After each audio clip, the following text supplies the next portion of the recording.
ಬೆಂಗಳೂರು ಅರಮನೆ ಮೈದಾನದಲ್ಲಿ ಕರ್ನಾಟಕ ಪ್ರದೇಶ ಕಾಂಗ್ರೆಸ್ ಸಮಿತಿಯಿಂದ ಎಲ್ಲರೂ ಸೇರಿ ಒಂದು ಕಾರ್ಯಕ್ರಮ ಯಶಸ್ವಿ ನಡೆಸಿದ್ರ ಡಿ.ಕೆ. ಹರಿಪ್ರಸಾದ್ ಅವರು ನೂತನವಾಗಿ ಮತಗ್ರಹಣ ಮಾಡಿದ್ದಾರೆ ಅಧ್ಯಕ್ಷರಾಗಿ.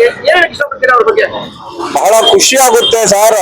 ಯಾಕಂತಂದ್ರೆ ಹಿಂದುಳಿದ ಒಬ್ಬ ನಾಯಕರು ಅವರು ಆದರ್ಶ ತತ್ವ, ಆದರ್ಶ ಸಿದ್ಧಾಂತಗಳ ಮೇಲೆ ರಾಜಕಾರಣ ಇರ್ಬೋದು, ಅವರ ಒಂದು ಸಾಮಾಜಿಕ ಜೀವನ ಇರ್ಬೋದು, ನಾವು ಗಮನಿಸಿದ ಹಾಗೆ ಅದನ್ನ ಅಳವಡಿಸ್ಕೊಂಡು ಬದುಕ್ತಾ ಇರುವಂತವ್ರು ಅಥವಾ ರಾಜಕೀಯ ನಡೆಸ್ತಾ ಇರೋದ್ರಿಂದ ಸರ್ವ ಒಂದು ಧರ್ಮ ಇರ್ಬೋದು, ಜಾತಿಗಳಿರ್ಬೋದು, ಎಲ್ಲರನ್ನೂ ಸಮಾನತೆಯಿಂದ ಒಂದು ದೇಶವನ್ನು ಕಟ್ಟುವ ಒಂದು ಕೆಲಸವನ್ನ ನಿರ್ವಹಿಸ್ತಾರೆ.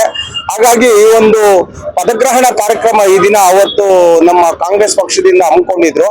ಬಹಳ ನಮ್ಗೆ ಹೆಮ್ಮೆಯಾಗಿ ಖುಷಿ ಅನಿಸ್ತಾ ಇದೆ ಸರ್ ಈ ಕಾರ್ಯಕ್ರಮ. ನೋಡಿ, ಡಿ.ಕೆ. ಹರಿಪ್ರಸಾದ್ ಅವರು ಮೈಂಡ್ ಸೆಟ್ ಒಂದು ಪಕ್ಷ ಸಂಘಟನೆ ಮಾಡ್ತಾರೆ, ಮತ್ತೆ ಕಾರ್ಯಕರ್ತರನ್ನ ಹುರಿದುಂಬಿಸ್ತಾರೆ, ಕಾರ್ಯಕರ್ತರನ್ನ ಪ್ರೀತಿ ಮಾಡ್ತಾರೆ.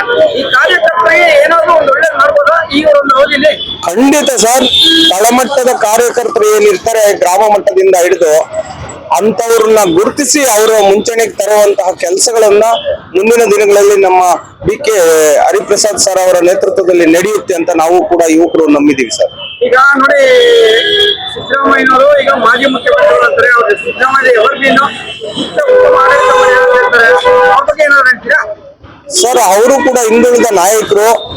ಒಂದು ಬುದ್ಧ ಬಸವ ಅಂಬೇಡ್ಕರ್ ಅವರ ಆದರ್ಶಗಳನ್ನು ಪಾಲಿಸಿಕೊಂಡು ಉತ್ತಮ ಒಂದು ಆಡಳಿತವನ್ನ ಕೊಟ್ಟು ಕರ್ನಾಟಕ ಏನಾದ್ರೂ ಈ ದಿನ ಒಂದು ಬೇರೆ ರಾಜ್ಯಗಳನ್ನು ಹೋಲಿಸ್ಕೊಂಡ್ರೆ ದೇಶದಲ್ಲಿ ಒಂದು ಉನ್ನತವಾಗಿ ಅಭಿವೃದ್ಧಿ ಆಗಿದೆ, ಸುಭಿಕ್ಷೆಯಾಗಿ ಒಳ್ಳೆ ಒಂದು ಮಾರ್ಗದಲ್ಲಿ ಜನಜೀವನ ಸಾಮಾನ್ಯ ಜನರು ನಡೆಸ್ತಾ ಇದ್ದಾರೆ ಅಂದ್ರೆ ಅವರ ಆಡಳಿತವೇ ಒಂದು ಕಾರಣ. ಅವರ ಆಡಳಿತದಲ್ಲಿ ಸಾರ್ವಜನಿಕ ಸೇವೆಗಳು ಏನು ಜನಸಾಮಾನ್ಯ ಭಾಗ್ಯಗಳು, ಕಲ್ಯಾಣ ಕಾರ್ಯಗಳು ನಡೆದುವೋ ಅವೇ ಒಂದು ನಿದರ್ಶನ ಅಂತ ನಾನು ಹೇಳೋದಕ್ಕೆ ಇಷ್ಟಪಡ್ತೀನಿ. ಬಹಳ ಹೆಮ್ಮೆ ಅನಿಸಿದೆ ಸರ್ ಈ ಒಂದು ಕಾರ್ಯಕ್ರಮ. ಸರ್, ನಾನು ನಾರಾಯಣಸ್ವಾಮಿ ಅಂತ ಸರ್, ಗೌರಿಬಿದನೂರು ತಾಲೂಕು, ಚಿಕ್ಕಬಳ್ಳಾಪುರ ಜಿಲ್ಲೆ, ಕಾಂಗ್ರೆಸ್ ಕಾರ್ಯಕರ್ತ ಆಗಿದ್ದೀನಿ ಮೊಟ್ಟ ಮೊದಲನೇದಾಗಿ. ಹಾಗೂ ಎಸ್ಸಿ ವಿಭಾಗ ಪರಿಶಿಷ್ಟ ಜಾತಿ ಜಿಲ್ಲಾ ಕಾಂಗ್ರೆಸ್ ಪ್ರಧಾನ ಕಾರ್ಯದರ್ಶಿ ಹುದ್ದೆ ಕೂಡ ನಾನು ನಿರ್ವಹಿಸ್ತಾ ಇದ್ದೀನಿ ಸರ್. ಮುಖ್ಯಮಂತ್ರಿಗಳು ಸಿದ್ದರಾಮಯ್ಯ ಅವರು ಈಗ ಮಾಜಿ ಮುಖ್ಯಮಂತ್ರಿಗಳು ಸಿದ್ದರಾಮಯ್ಯ ಅವರಿದ್ದಾರೆ.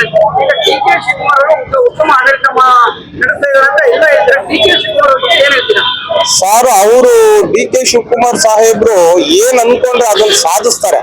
ಚಲದಾಂಕ ಮಲ್ಲ ಅಂತ ಏನ್ ಕರಿತೀವಿ ಆ ರೀತಿ ಅವರು ಒಂದು ನಿರ್ಣಯ ಮಾಡಿದ್ದಾರೆ ಅಂದ್ರೆ ಏನಾದ್ರೂ ಒಂದು ಕೆಲಸ ಕಾರ್ಯಗಳಾಗ್ಬೋದು, ಸಾಮಾನ್ಯ ಜನರ ಜೀವನ ಒಂದು ಕಷ್ಟಗಳಿಗೆ ಸ್ಪಂದಿಸೋದಾಗ್ಬೋದು, ಅಥವಾ ರಾಜ್ಯದ ಅಭಿವೃದ್ಧಿ ದಿಕ್ಕಿಗೆ ಯಾವ ಒಂದು ಯೋಜನೆಗಳು ಹಮ್ಮಿಕೊಂಡ್ರೆ ರಾಜ್ಯ ಅಭಿವೃದ್ಧಿ ಆಗುತ್ತೆ, ಸಾಮಾನ್ಯ ಜನರು ಬದುಕು ಸುಸ್ಥಿತಿ ಆಗುತ್ತೆ ಅನ್ನೋದನ್ನ ಮನಗಂಡು ಅವ್ರ ಕೆಲಸ ಹಿಡಿದಿದ್ದಾರೆ ಅಂದ್ರೆ ಮಾಡೋವರೆಗೂ ಬಿಡೋದಿಲ್ಲ ಅನ್ನುವಂಥದ್ದು ನಮ್ಮ ಯುವಕರಲ್ಲಿದೆ ಸರ್.